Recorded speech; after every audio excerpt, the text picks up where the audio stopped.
Kalau misalnya ada A72+, berapa jumlah protonnya? Protonnya 7. Oke. Berapa jumlah elektronnya? 5. Oke, betul. Ya, paham ya? Kalau yang berubah-ubah tuh pasti elektron. Proton tuh nggak mungkin bertambah atau berkurang karena dia ada di dalam inti atom. Oke. Sampai sini dulu, oke ya? Dapat dipahami? Ada yang mau ditanyakan? Boleh dilihat aplikasinya, ada soal cek konsep. Nomor 1 boleh dilihat.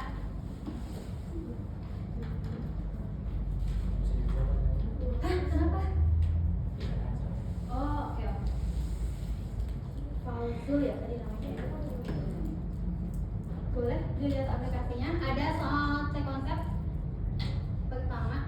Nomor konsep 1. Oke, 2 menit. Bisa lah ya. Sudah bisa ketemu? Cek konsep ada?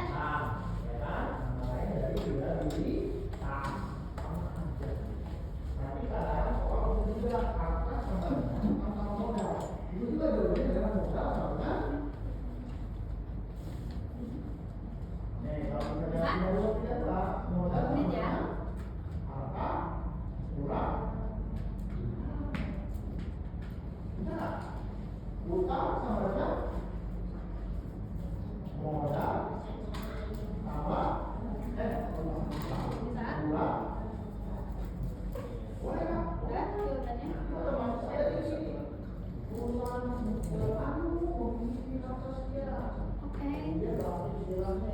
Sip, dia sudah ya, masuk. Ben sudah, yang lain udah masuk? Udah masuk, udah bisa. Gampang kan? Udah?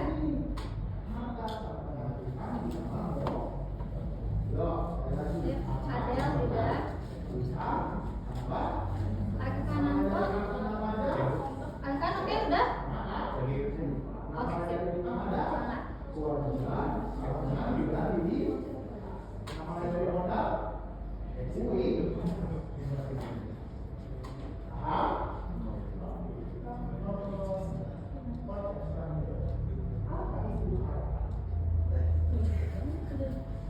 Udah?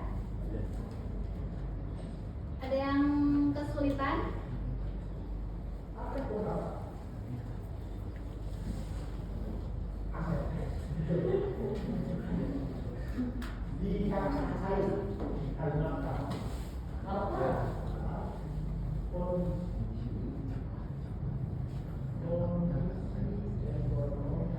Dia udah, kan kenapa tadi kan? Susah.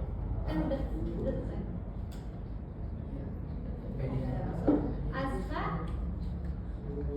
Nggak ada ya? Bagas udah. Kanisa? Udah? Ayo.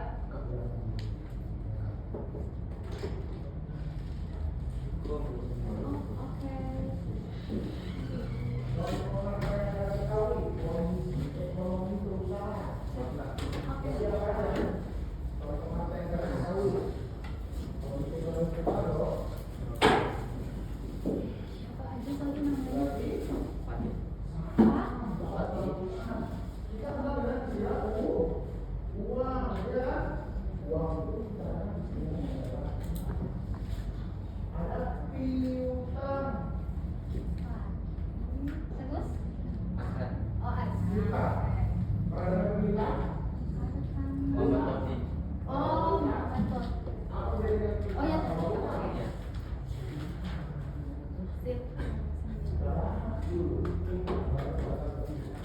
Satu lagi, Aska.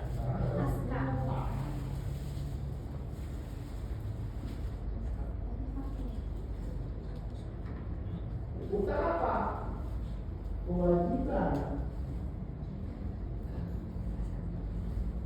dari perusahaan. Tadi siapa aja? Azka ya? Azka, Sofi, sama Fatih ya? Iya. Dipanggilnya siapa? Arkan? Iya. Oh, bukan Sofi ya. kimia ya, hari ini ya kita lagi ngebahas tentang struktur atom dan sistem periodik unsur. Oke?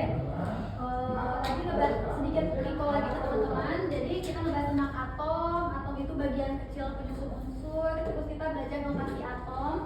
Di sini ada lambang atau unsur atomnya. Misalnya nih hidrogen. Hidrogen itu lambangnya apa? H. Oke, Bu Jo. Misalnya di sini H. Terus di sini ada nomor Z, itu menunjukkan nomor atom.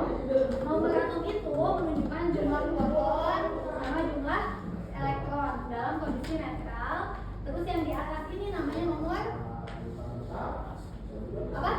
Betul, nomor massa ya. Nomor massa ini menunjukkan jumlah proton dan jumlah neutron. Oke? Di sini lalu ada istilah isotop, isobar, isoton sama isoelektron. Isotop itu unsur yang memiliki nomor atom sama. Nomor atom itu yang mana? Yang bawah kan? Nah, ini nomor atomnya sama, tapi nomor massanya berbeda. Oke? Lalu ada isobar, unsur yang memiliki nomor massa sama, nomor massanya sama nih yang atasnya. Yang beda apa? Nomor atomnya ya. Oke? Lalu ada isoton. Isoton itu unsur yang memiliki jumlah neutron yang sama.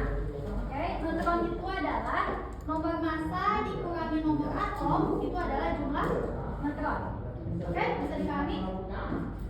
Ada satu lagi isoelektron, unsur yang memiliki jumlah elektron yang sama. Oke? Tadi teman-temannya lagi ngerjain cek konsep pertama. Boleh dicek aplikasinya. Dilihat cek konsep pertama ya. Oke.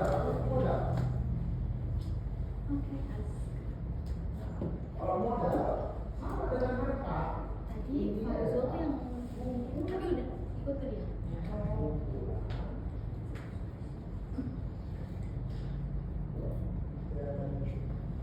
Sudah? Semua ya?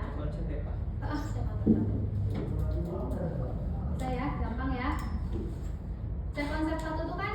Kasih aku dulu 1 menit lagi.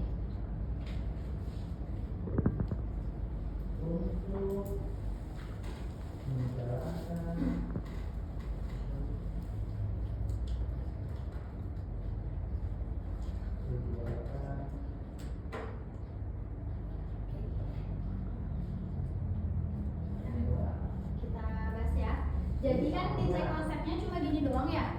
Emang di cek konsepnya itu ZN ini apa namanya? Ini kan lambangnya ZN. Namanya apa? Sini ya. Di sini 30, di atasnya 6, 5 ya. Berapa jumlah protonnya? Berapa jumlah protonnya? 30. Berapa jumlah elektronnya?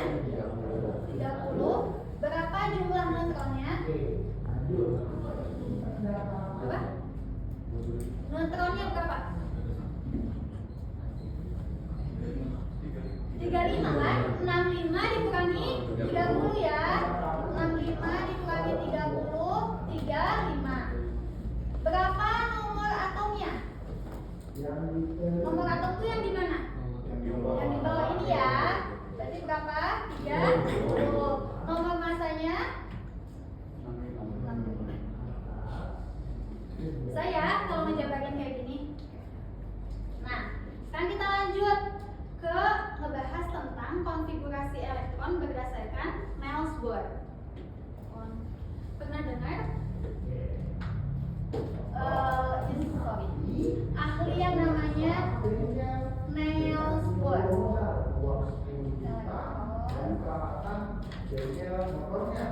Kemudian datang KPL ini ganti oli servis motor.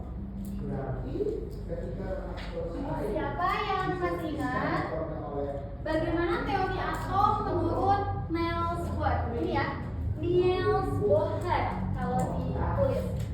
Bagaimana apa ya? Si Niels Bohr ini bilang apa sih tentang atom?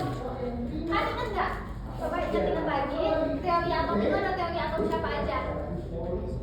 Thomson. Tuh, Thomson bilang apa? Roti kismis. Ingat? Ada John Dalton bilang bola bejal. Ada Rutherford bilang ada apa? Ada neutron ya di dalam inti atom. Nah, ada Niels Bohr nih, ingat nggak bilang apa dia? Apa? Bilang apa dia, so kenal banget ya? Enggak. Apa yang beliau katakan tentang atom itu apa sih katanya? Ya, itu kan. Nah, Gimana? kalau tadi banyak data yang Jadi kata Niels Bohr ini, atom itu terdiri dari apa? Inti atom, ingat ya? Inti atom yang berisi, oke. Muatan positif dan netral. Berarti ada siapa aja? Ada proton sama ada neutron di dalam siapa? Inti atom ya. Dalam inti atom itu berarti ada proton sama ada neutron. Lalu dia bilang juga serta elektron yang mengelilinginya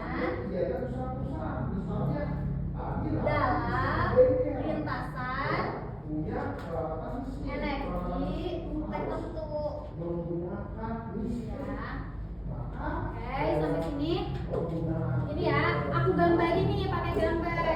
Jadi kan si Niels Bohr ini bilang atom itu terdiri dari apa? Inti atom. Kalau inti pasti di mana? Di tengah kan? Nah, kita bikin nih di tengah. Di tengah ada muatan apa? Positif sama netral kan? Ada positif sama netral gitu kan ya, aku sebut netral itu ya. Lalu dikelilingi oleh siapa? Elektron kan, serta elektron yang mengelilinginya. Nah, elektronnya di sini nih. Cuman elektronnya tuh kayak ada bulatan, terus di sekitar itu ada elektron. Oke? Kenapa harus ada kata-kata dengan energi tertentu? Kalian bayangin, ada muatan negatif, ada muatan positif, pasti apa? Terjadi apa? Tarik menarik kan? Ya nggak? Kalau ada positif sama negatif kan tarik menarik. Harusnya si elektron ini jatuh ke dalam inti atom, ketarik kan? Tapi ini enggak, karena di dalam lintasan ini dia punya energi tertentu untuk bertahan. Dia tetap di lintasannya. Oke? Kayak gini aja, kita kan mengelilingi matahari nih. Ya, bumi itu mengelilingi matahari kan? Kenapa bumi nggak jatuh ke dalam matahari? Karena bumi berputar pada lintasan tertentu kan? Berevolusi kan? Nah, sama kayak ini juga kayak gitu. Oke? Karena elektron ini berada pada lintasan yang punya energi tertentu. Oke? Dapat dipahami sampai situ? Nah, ini teori Niels Bohr. Apa yang akan kita ambil dari sini? Kita ini mau bikin konfigurasi elektron untuk menentukan berapa periodenya, berapa golongannya. Oke? Ya. Nah, dari sini terus ada, ini istilahnya ada apa aja? Ada inti atom sama lintasan ini namanya kulit ya. Nanti ada istilah kulit atom.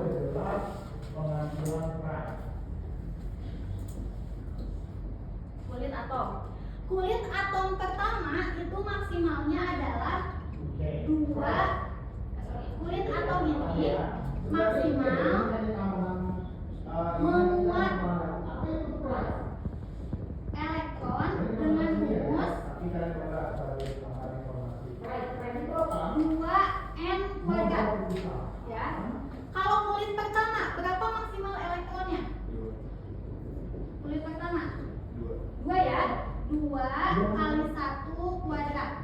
Berarti di kulit yang paling dekat sama inti atom ini cuma ada maksimal 2 elektron. Oke? Terus di kulit kedua berapa? 2 kali 2 kuadrat. Berarti 8. Oke? Kulit ketiga ada berapa maksimal elektronnya? 18 sampai 2 kali 3 kuadrat. Dan seterusnya, oke? Bisa ya? Rekan-rekannya. Jadi itu maksimal elektron yang ada. Terus, tapi harus ingat satu lagi bahwa elektron valensi, tahu istilah elektron valensi? Elektron valensi itu apa? Benar ya, yang paling akhir. Oke. Elektron valensi atau elektron terakhir itu sama dengan maksimalnya berapa? Elektron valensi maksimal berapa? 8 ya, karena golongan itu maksimal golongan 8 kan? 1A, 2A sampai 8A, 1B sampai 8B. Makanya elektron valensi itu maksimal adalah 8. Oke. Nah, sekarang kita mau tentu ini konfigurasi elektron. Konfigurasi itu apa sih?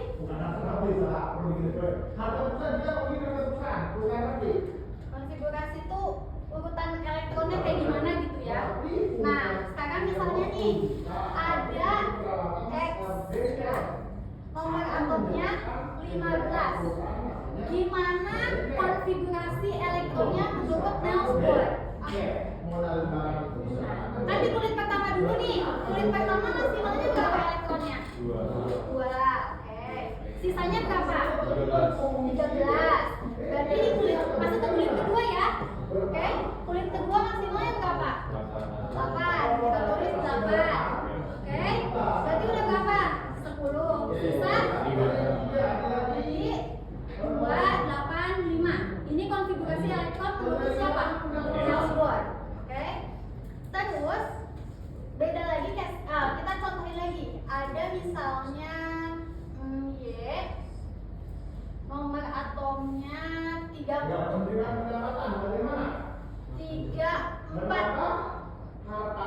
Oke. Gimana konfigurasi elektronnya? 2. Terus 8. Sisanya berapa? 24 ya. Berarti berapa? 18. Terus 10 tambah 18 28. 34 kurangi 28? 6. Oke. Berarti dia kalau dikatakan itu nama Kalau misalnya ada Z nomor atomnya 20, bagaimana konfigurasinya? 2, 8, terus sampai 10. 10. Gini. Yakin? Gimana, Ben? 2880. Kenapa, Ben? Karena ada valensi. Karena ada valensinya. Kenapa memang valensinya? Bener-bener karena ada valensinya, betul Ben. Terus kenapa memang karena bener tadi kata Ben, kalau misalnya kamu tulis di sini 2, 8, 10, kamu melanggar aturan ini nih. Elektron valensi itu maksimalnya 8. Ini elektron valensinya berapa? 10. Berarti kan nggak memenuhi aturan ini kan? Makanya benar, walaupun dia maksimalnya 18, kita tetap bikin dia 8 dan 2. Oke? 2, 8, 8, 2. Jadi dia nanti golongan 2A. Masih itu misalnya. Bisa dimengerti sampai sini?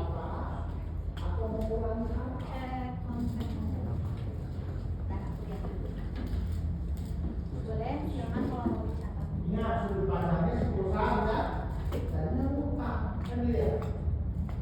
Nah, berarti kalau posisi kita kenapa ulangi? Posisi kita kenapa ulangi? Kalau kita mengurangi. Oh, tambah kali sama ulang. Catat dulu, oke? Lanjut. Yang kedua, penerimaan pinjaman.